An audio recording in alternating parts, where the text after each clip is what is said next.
नमस्कार दोस्तों, कौशल जी के जीएस में आपका स्वागत है। उम्मीद करते हैं आप लोग अच्छे होंगे और आप लोगों की पढ़ाई अच्छे से चल रही होगी। हम लोगों ने एक सीरीज लेके आया था कि जो बिहार एसएससी के एग्जाम में मैथ के जो सवाल पूछे गए थे प्रीवियस ईयर, उसका 3 वीडियो के माध्यम से देखे थे। आज से हम लोग प्रैक्टिस सेट का वीडियो लेके आए हैं और आपको क्वेश्चन का सोल्यूशन दिया जाएगा और आप लोग वीडियो को पूरा देखिएगा, स्किप मत कीजिएगा। हम लोग क्लास का शुरुआत कर रहे हैं। देखिए पहला क्वेश्चन कह रहा है कि दो संख्याओं का योगफल 33 है यदि उनका एलसीएम और एचसीएफ क्रमशः 72 और 3 है तो उन संख्याओं में अंतर कितना है। देखिए दो संख्या है, कितना संख्या है, दो संख्या है जिसका योगफल कितना दिया हुआ है, 33 दिया हुआ है। अच्छा, उसके बाद कह रहा है कि उस दोनों संख्या का जब हम एलसीएम लेते हैं तो एलसीएम कितना आता है, 72, और जब हम एचसीएफ लेते हैं तो 33 आता है। तो मान लेते हैं कि पहला संख्या ए रहा होगा और दूसरा संख्या क्या रहा होगा, बी रहा होगा। अच्छा ये बताइए, जब संख्या पहला ए है और दूसरा बी है, a प्लस बी 33 लिख सकते हैं क्योंकि क्वेश्चन में दिया हुआ है क्या कि दो संख्याओं का योगफल कितना है, 33 है। तो देखिए a प्लस बी को कितना हम लोग लिख सकते हैं, 33 लिख सकते हैं। ठीक है। अच्छा, उसके बाद कहा है कि जो एलसीएम है वो कितना दिया हुआ है, 72, और एचसीएफ कितना दिया हुआ है, तो कहिएगा 3, क्योंकि क्वेश्चन में दिया हुआ है। चलिए इससे पहले आप लोग एक चीज बताते हैं। मान लेते हैं कोई संख्या 2 रहा होगा, एक संख्या 4। अगर हम इस दोनों का एचसीएफ निकालते हैं तो क्या आएगा कि जो दोनों में कॉमन होगा, यानी कि सबसे छोटा संख्या जो क्या होगा, सबसे हाईएस्ट संख्या जो कॉमन होगा। तो इस दोनों में सबसे हाईएस्ट संख्या कॉमन क्या है, तो कहिएगा 2। तो एचसीएफ इसका क्या आएगा, 2 आएगा। ठीक है। अगर हम इसका एलसीएम लेना चाहें तो एलसीएम कैसे निकालते हैं कि जो कॉमन मिलता है वो लिख लेते हैं और बाकी जो बच जाता है उसको भी गुना कर देते हैं। तो जब इस दोनों में हम कॉमन देखेंगे तो क्या मिलेगा, 2 मिलेगा, और यहाँ क्या बच जाएगा फिर 2, तो उसको भी लिख देंगे, यानी कितना, 4 आया एलसीएम। तो एक चीज गौर कीजिएगा कि जो एलसीएम होता है उसमें क्या छिपा रहता है, एचसीएफ छिपा रहता है। कहने का मतलब जो एचसीएफ होता है वो एलसीएम में क्या होता है, गुना होता है। तो देखिए यही चीज का हम लोग यहाँ पे क्या करने वाले हैं, यूज करने वाले हैं। ठीक है, ये हम समझाने के लिए आपको बताया जाए। तो देखिए ये जो एलसीएम है 72, तो इसमें एचसीएफ भी छुपा होगा, 3 छुपा होगा कि नहीं छुपा होगा, तो कहिएगा हाँ छुपा हो गया। अच्छा, एक चीज ये भी है कि मान लीजिए जो एचसीएफ होता है, एचसीएफ वो दोनों संख्याओं का क्या होता है, कॉमन होता है। जैसे यहाँ पे 2 था, यहाँ पे 4 था, तो जो 2 आया था एचसीएफ वो इसमें भी गुना होगा, इसमें भी गुना होगा, यानी कि जो एचसीएफ रहता है वो दोनों संख्या में क्या रहता है, गुना रहता है, क्योंकि हम लोग देखे हैं यहाँ पे। तो वही चीज देखिए, वही चीज यहाँ भी होगा कि 3 जो एचसीएफ है वो तो इसमें भी गुना होगा और बी में भी गुना होगा, क्योंकि बी क्या है, दोनों संख्या है। तो देखिए इसको हम लिख सकते हैं क्या है कि 3a प्लस 3b बराबर क्या, 33। यहाँ से हम 3 कॉमन लेते हैं तो a प्लस बी का वैल्यू 33, तो यहाँ से हम a प्लस बी निकाल लेंगे तो क्या आ जाएगा, 11। यानी कि जब हम उस संख्या को एचसीएफ से गुना करके जोड़ेंगे तो क्या आ जाएगा, 11 आ जाएगा। अच्छा चलिए, इतना करने के बाद अब देखिए जो एलसीएम है इसमें क्या छुपा होगा, 3 छुपा होगा। तो एलसीएम क्या करते हैं, दोनों संख्याओं का गुणनफल ले लेते हैं और उसमें भी छुपा क्या रहता है, तो एचसीएफ छुपा रहता है। तो एचसीएफ अगर इस दोनों संख्या का 3 है तो 3 गुना करके ए भी कर सकते हैं जो कि एलसीएम के बराबर हो जाएगा। तो एलसीएम को 72 लिखने को हम क्या, जो 72 है उसको हम ऐसे भी लिख सकते हैं, 3 इंटू ए प्लस बी लिख सकते हैं, क्योंकि जो संख्या होगा उस संख्या के योग में, ये गुना होगा यहाँ पे, उस संख्या के गुना में जो एचसीएफ है वो छुपा होगा, बिल्कुल छुपा होगा। तो यहाँ से ए गुना बी कितना आ जाएगा, 24 आ जाएगा। अच्छा, यहाँ ए प्लस बी 11 आ गया, यहाँ ए गुना बी 24 आ गया। अब देखिए कि हम लोग a और b को ऐसा 2 भाग में तोड़े जिसका योगफल कितना आ जाए, 11। जब हम उसको गुना करें तो 24 आ जाए। तो चलिए हम लोग 11 को तोड़ते हैं।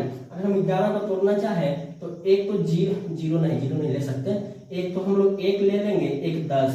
अच्छा ये बताइए, जब इसको हम जोड़ेंगे तो क्या 11 पुर जाएगा, तो कहिएगा हाँ पुर जाएगा। लेकिन 24 पुर रहा है क्या, नहीं पुर रहा है, क्योंकि 10 और 1 को गुना करेंगे तो 10 ही आएगा, ये नहीं पुर रहा है। अब देखिए हम लोग 2 और क्या ले सकते हैं, 2 और 9 ले सकते हैं, तो 9 दूना 18 हो रहा है, ये भी नहीं हो रहा। अब देखिए अब हम लोग ले सकते हैं 3 और 8। अच्छा यहाँ देखिए 8 और 3 को जोड़ेंगे तो क्या आ जाएगा 11, लेकिन 8 और 3 को गुना भी करेंगे तो क्या आएगा 24 आ जाएगा, यानी ये संख्या मेरा होगा, क्या होगा, हो सकता है। ठीक है, अब आगे बढ़ते हैं, ये होगा नहीं, हो सकता नहीं होगा। अब आगे बढ़ते हैं, अगला संख्या क्या हो जाएगा 4 और 9, सॉरी 4 और 7, अगला संख्या क्या हो जाएगा 4 और 7। उसके आगे बढ़ेंगे तो 3 और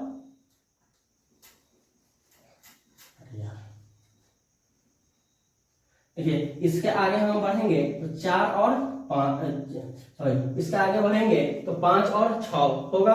अब देखिए अब फिर हम आते हैं तो ये हो जाएगा 7 और कितना हो जाएगा 4, ये रिपीट होने लगा तो यहीं तक हम लिख सकते हैं 5 और 6 तक। अब देखिए इसमें हम ऐसा दो खोजेंगे जिसको जोड़ने पे 11 और गुना करने पे 24 आना चाहिए, तो एकमात्र यही मिला है 3 और 8, यानी कि जो पहला संख्या होगा क्या होगा 3 होगा और दूसरा क्या होगा 8 होगा। रेशियो में क्या होगा, पहला ए होगा 3 रेशियो और बी कितना होगा 8।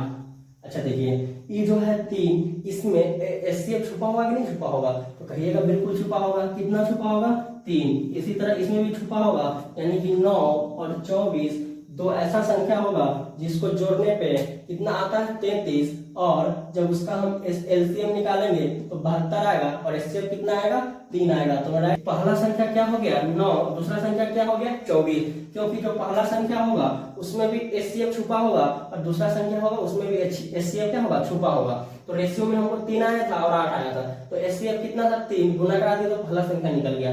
इसी तरह अगर हम दूसरा में भी 3 से गुना करा दिए तो क्या हो गया दूसरा संख्या निकल गया। लेकिन क्वेश्चन कर रहा है उन संख्याओं में अंतर क्या है, तो देखिए पहला एक संख्या आया है 24, एक आया है 9, जब हम दोनों का अंतर करेंगे तो कितना आ जाएगा 15, तो मेरा राइट आंसर क्या हो जाएगा 15। उम्मीद करते हैं समझ में आया होगा। अगला क्वेश्चन देखते हैं। अगला क्वेश्चन है देखिए, कह रहा है कि एक विभाजन नियम में भाजक भागफल का 8 गुना है और शेषफल का 9 गुना है।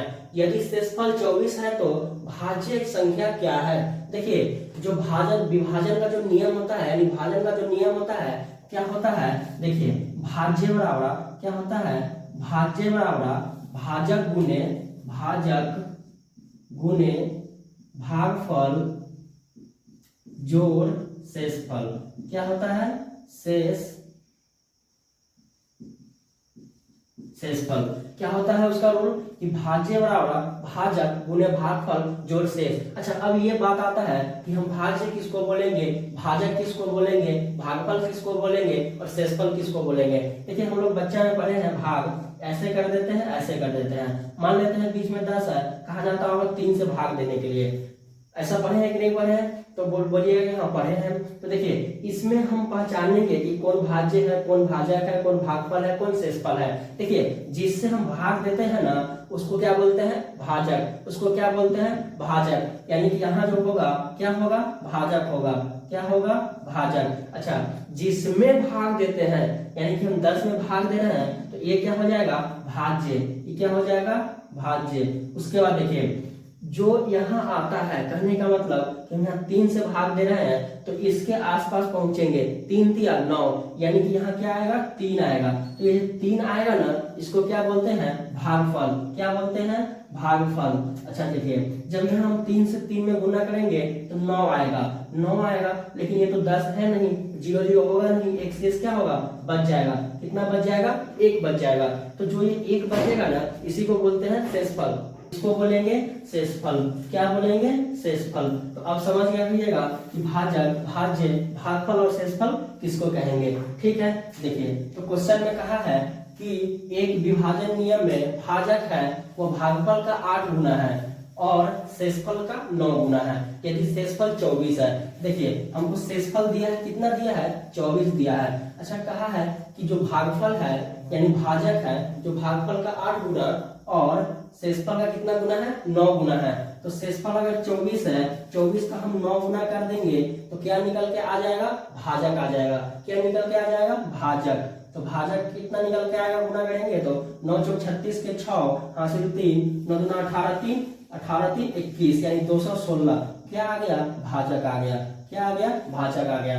अच्छा देखिए भाजक किसको बोलेंगे इसको, यानी ये जो संख्या आया है कितना आ गया है 216, तो भाजक तो आ गया। अच्छा अब कह रहा है कि भाजक जो है वह भागफल का 8 गुना है।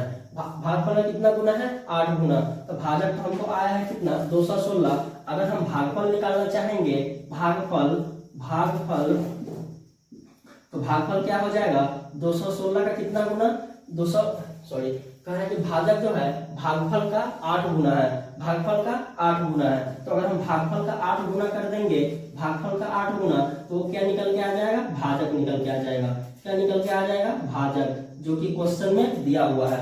अच्छा देखिए, जब हम भाजक निकाले हैं कितना निकला है? 216। यहाँ पे हम भाजक का वैल्यू रखते हैं। देखिए क्या होगा, इसको मिटा देते हैं, इसको मिटाते हैं। देखिए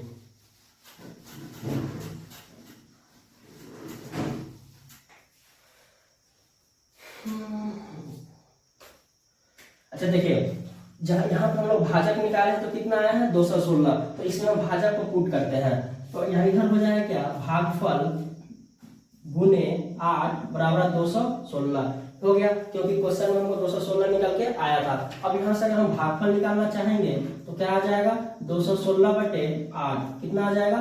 216/8। अब यहाँ से हम काटते हैं, तो 8 गुना 16 कितना हो जाएगा?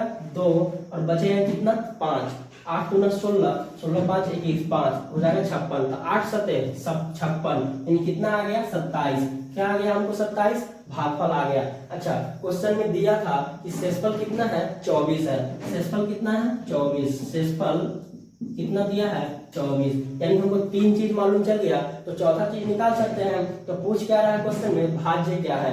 तो भाज्य बराबर क्या होता है? हम लोग पढ़े हैं अभी। भाज्य बराबर भागफल, भाज्य बराबर भाजक गुने भागफल,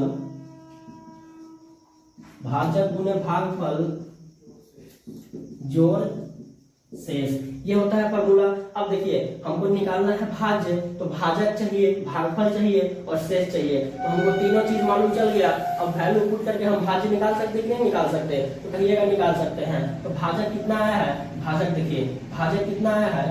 भाजक जो आया है 216। कितना आया है? 216 गुना भागफल कितना है? भागफल 27 गुना 27 और जोड़ शेष कितना है? 24। इसको हम कैलकुलेशन करेंगे, वही मेरा क्या हो जाएगा? आंसर हो जाएगा। तो देखिए, अगर हम 216 को 27 से गुना करते हैं, 216 को 27 से अगर गुना करते हैं, तो 6 से 42 के 2 हासिल 4, 7 एकम 7 4 11 हासिल 1, 7 दूना 14 1 15, ये आएगा। अब 2 से गुना करना है तो कितना हो जाएगा? 432। 400 कितना हो जाएगा? 432। जब इसको हम जोड़ेंगे तो 2 यहाँ पे आ जाएगा 3, यहाँ पे 8, यानी कि 5832। ठीक है, इतना का वैल्यू आ गया 5832। और जोड़ 24 भी है, तो इसको अगर हम यहाँ पे 24 को जोड़ देते हैं तो क्या आ जाएगा? 6 5 5856। तो राइट आंसर क्या हो गया? 5856। उम्मीद करते हैं समझ में आया होगा। अगला क्वेश्चन देखते हैं।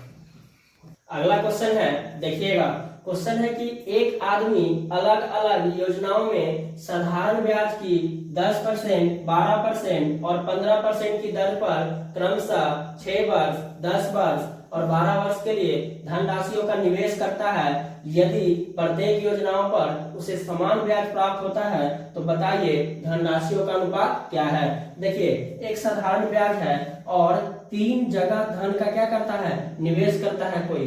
तो एक जगह 10% की वार्षिक दर से, दूसरी जगह 12 की, तीसरी जगह 15 की, और एक जगह 6 वर्ष, दूसरे में 10 वर्ष और तीसरे में 12 वर्ष। तो एक चीज याद रखिएगा कि जो साधारण ब्याज होता है प्रत्येक साल क्या होता है? बराबर होता है। कि अगर हमको साधारण ब्याज निकालना होगा तो जितना रेट दिया रहेगा यानी दर दिया रहेगा, उसमें अगर हम टाइम से गुना कर देंगे, वही क्या हो जाएगा? परसेंट में ब्याज हो जाएगा। तो देखिए, पहला निवेश जो किया है वह कितना किया है? तो 10% की वार्षिक दर से कितना वर्ष तक किया है? 6 वर्ष तक। तो पहला का ब्याज कितना हो जाएगा? 10 गुने 6 हो जाएगा कि नहीं हो जाएगा? क्योंकि प्रत्येक साल क्या होता है? बराबर होता है।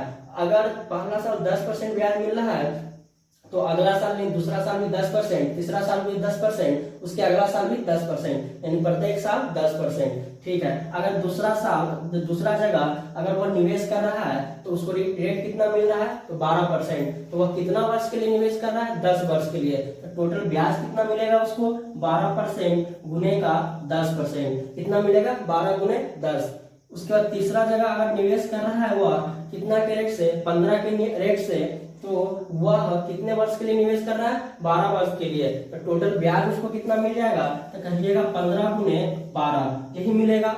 उसके बाद आगे लाइन में कहा है कि निवेश करता है यदि प्रत्येक योजनाओं पर उसे समान ब्याज मिलता है। देखिए यहाँ भी जो मिला वो यानी बराबर है, यहाँ भी जो मिला वो क्या है, बराबर है। अच्छा देखिए ये तो है एसआई का, एसआई क्या है, एसआई का, तो बराबर है। सबको हम क्या करते हैं, जो पहला का जो वैल्यू है वो दूसरा का वैल्यू है वो सब क्या है, आपस में बराबर है। चलिए ठीक है, तो बराबर है तो इसको जो कटने वाला होगा उसको क्या करते हैं, काट लेते हैं। देखिए तीनों में जो कॉमन कटने वाला है उसको काट लेते हैं। अगर यहाँ हम 5 से काटेंगे तो 5 दूना 10, यहाँ भी 5 दूना 10, यहाँ क्या हो जाएगा 5 दिया 15। अच्छा अब देखिए अब जो कटने वाला है उसको फिर काटते हैं। यहाँ 2 से काटते हैं तो 2, यहाँ आ जाएगा 6। अभी भी देखिए अभी भी कटेगा क्या, तो कहिएगा हाँ कटेगा। कितना से कटेगा, 6, यहाँ 2 और यहाँ भी 6, यानी कि देखिए यहाँ कितना आ गया 1, यहाँ पे कितना आ गया 2, यहाँ पे कितना आ गया 3। ठीक है, यानी पहला पे कितना 1, दूसरा पे कितना 3, दूसरा पे कितना 2, तीसरा पे कितना 3। अब देखिए इसे पहला से लिया हुआ 1, उसके बाद दूसरा से कितना लिया है 2, वही अगर तीसरा से देखा जाए तो 3 लिया है। ठीक है, अब इसका सबका रेशियो निकालना है। तो रेशियो निकालने के लिए क्या करेंगे, जो भी अंक आएगा सबका एलसीएम ले लेंगे। अंक कितना है 1, 2 और 3, सबका एलसीएम क्या हो जाएगा 6। अच्छा देखिए जब हम 6 को 1 से भाग देंगे तो क्या आएगा 6, यानी कि पहला बार जब वो निवेश किया था तो कितना के अनुपात में निवेश किया था, 6 के अनुपात में। अच्छा अगला बार दूसरा में अगर निकालना रहेगा कितना निवेश किया है, तो 6 में अगर 2 से भाग दे देंगे कितना आएगा 3 आ जाएगा।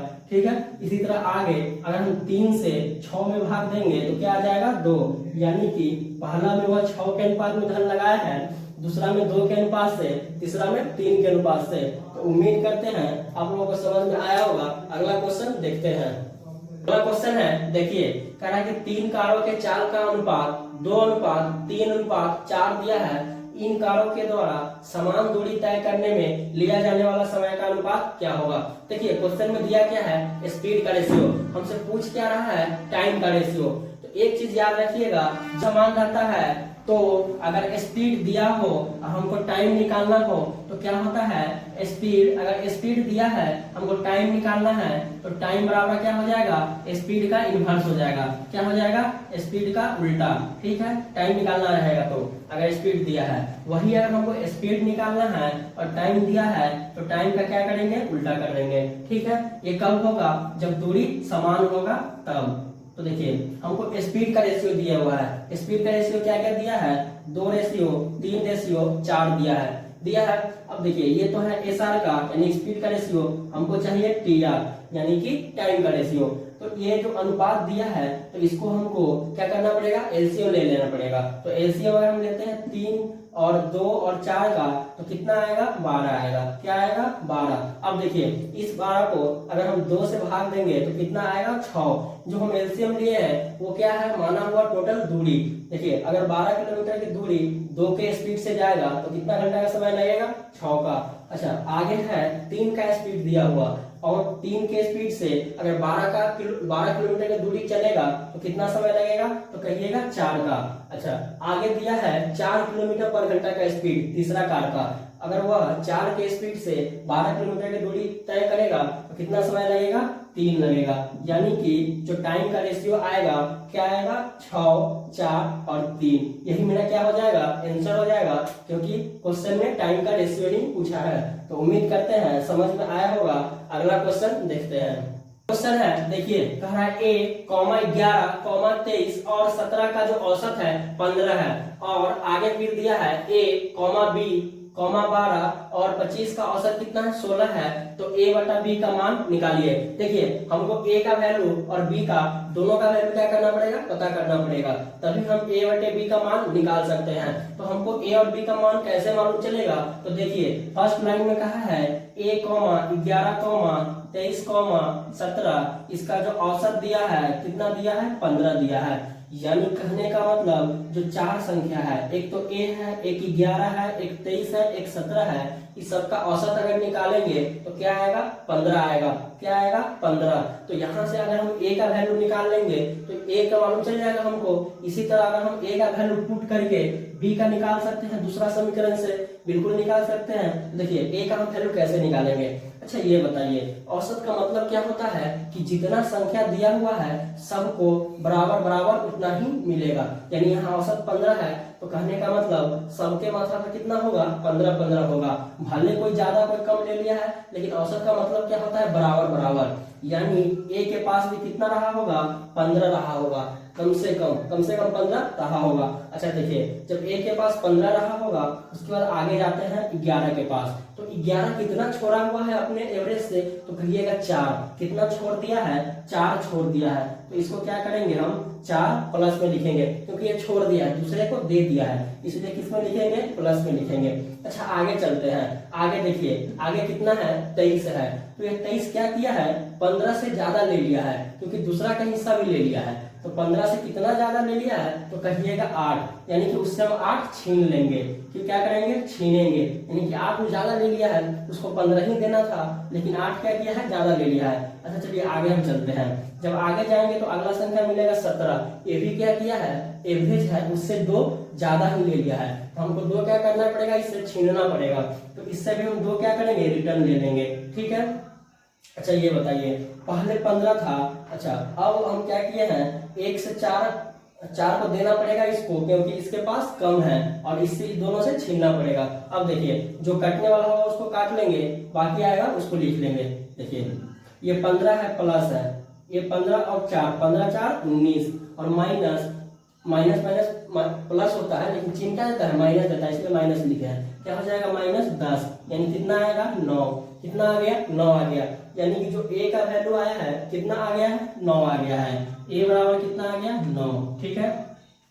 इसी प्रकार हम लोग दूसरा समीकरण का यूज करके क्या करेंगे b का वैल्यू निकालने का कोशिश करेंगे। देखिए a है तो a की जगह हम क्या लिख देंगे अब 9 लिख देंगे, क्योंकि हमको मालूम चल गया a की जगह क्या है 9 है। अच्छा उसके बाद क्या है b है, तो b तो हमको निकालना पड़ेगा, तो b को रहने देते हैं।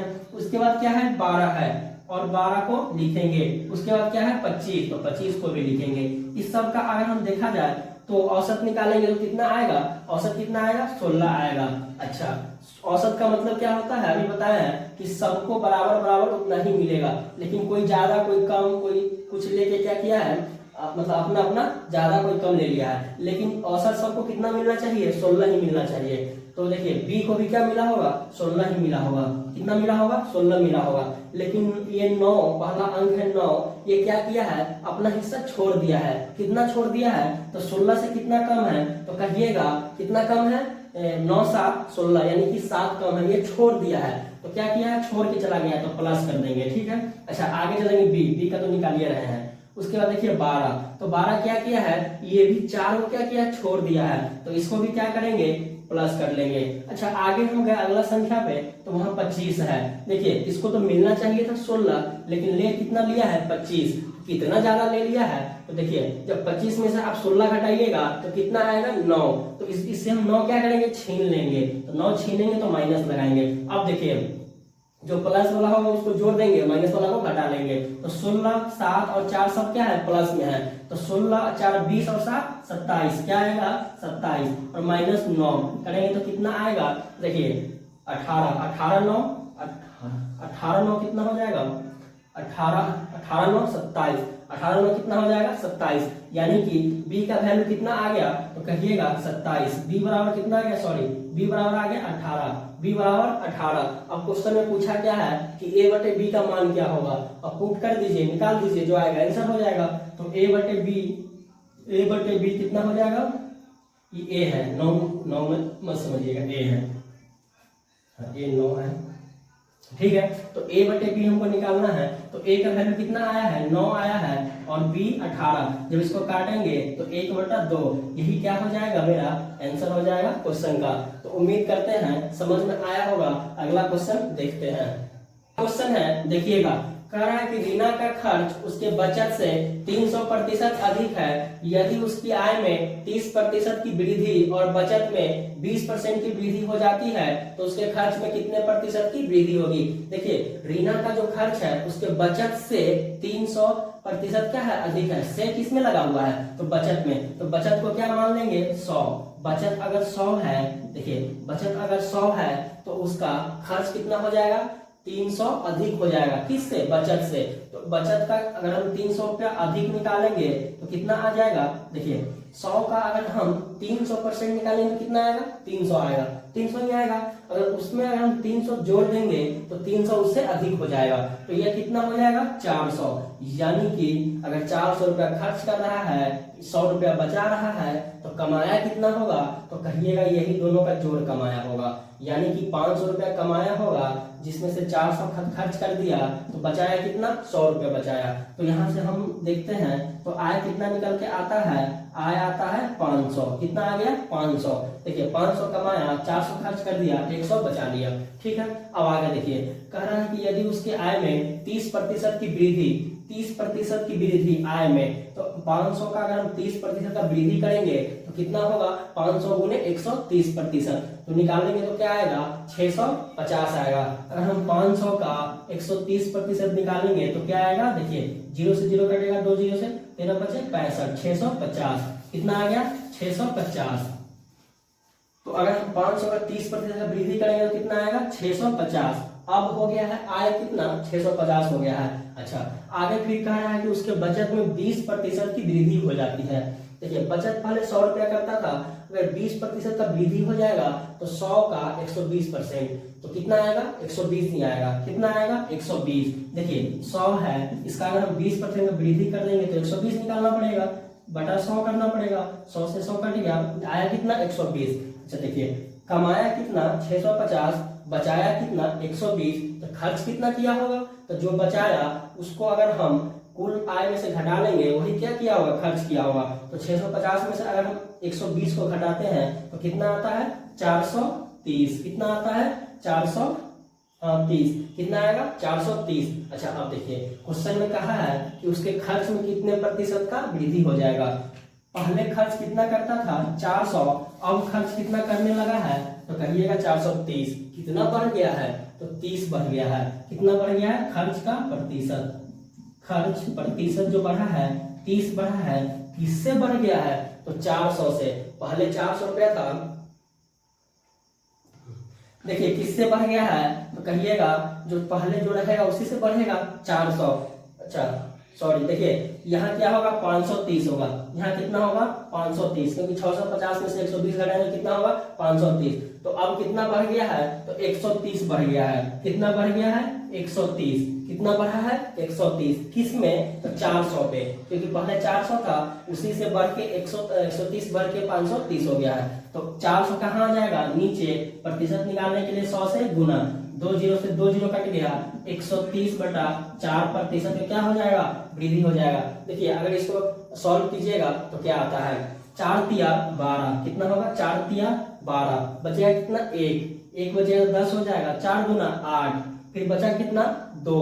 तो 5 चौके 20, यानी इतना परसेंट का क्या हो जाएगा, उसके खर्च में वृद्धि हो जाएगा। उम्मीद करते हैं समझ में आया होगा। अगला क्वेश्चन देखते हैं।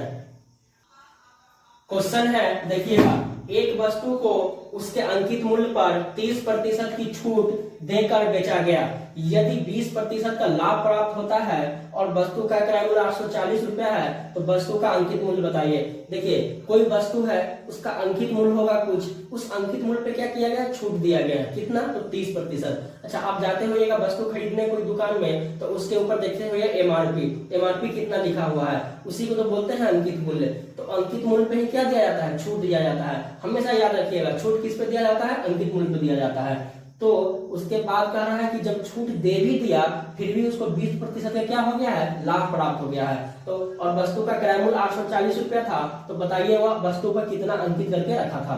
अच्छा एक फॉर्मूला आप याद रखिएगा, एमपी बटा सीपी बराबर होता है 100 प्लस माइनस लाभ या फिर हानि बटा 100 माइनस छूट।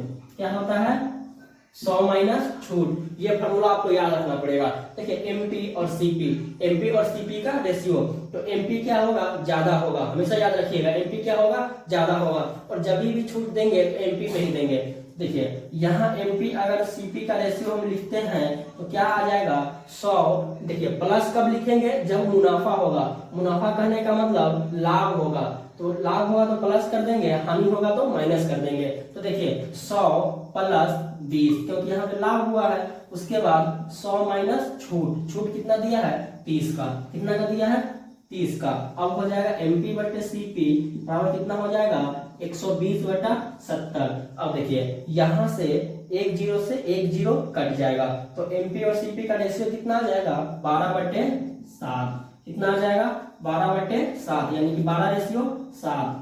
अब देखिए फिर क्वेश्चन में कहा है कि यदि वस्तु का क्रय मूल्य 840 रुपया है, तो क्रय मूल्य मतलब क्या, सीपी, तो सीपी यहाँ कितना दिया है 7, लेकिन क्वेश्चन में कितना दिया है 840, कितना दिया है 840, तो एक रेशियो का वैल्यू कितना हो जाएगा 12/84, कितना हो जाएगा 120 रुपया।